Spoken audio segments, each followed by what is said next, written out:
Hello and welcome back. This is the final part of section 3. So today we're going to deal with how much sleep do we actually need. Now this is a very good and often asked question, possibly the most asked question I get. Sleep is very personal and so is the amount we need. Everyone needs different amounts for different reasons.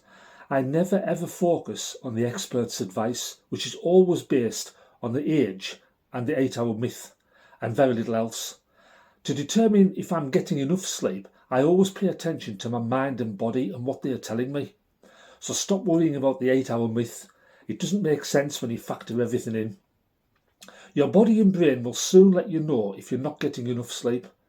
Remember, we're not talking about one night of bad sleep here. What we're talking about is chronic, long-term, persistent sleep problems. So let's look at these signs and symptoms if there was a problem and if there was a case. And let's keep going back to the fact that we're not looking at just one night here. This is chronic stuff. This is long-term persistent issues. So the sort of things that will be happening to us if we had a problem. We would not want to get out of bed. This is every day. We just wouldn't want to get out of bed. The alarm would always wake us up. We would never wake before the alarm. We would crave junk food and caffeine constantly. We would not be in a good mood. We would always be grumpy and irritable. We would never get to sleep quickly either. That would always be a prolonged effort. We would feel tired throughout the day constantly. We would constantly want to nap. We would not want to exercise. We just wouldn't be motivated. We would feel depressed and anxious. We might actually even gain weight. Our libido would be an issue as well. That would be very low if we were suffering from chronic sleep issues. So basically, I'm suggesting you stop worrying about the recommended 8 hours and listen to more about your body and your mind and what they're telling you. It's far more accurate. Again, I'm not talking about one night of bad sleep. Always put that down to a blip and move on. We all have bad night's sleep from time to time.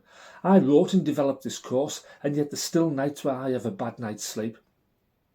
So I hope that puts your mind at ease with regards to the mythical 8 hours, and I hope it helps you to think more about what your mind and body are telling you with regards to sleep and how much you're getting.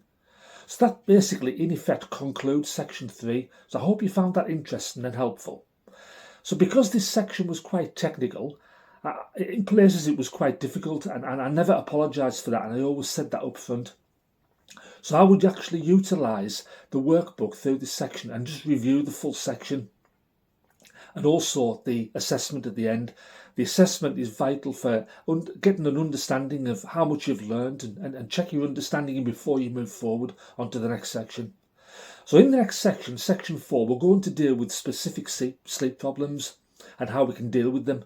So we're going to look at lifestyle, depression, anxiety, stress and our sleeping environment. So well done for section 3. Review everything on your workbook, like I've said, and do your end of section assessment, and I'll catch you in the next section. Bye bye for now.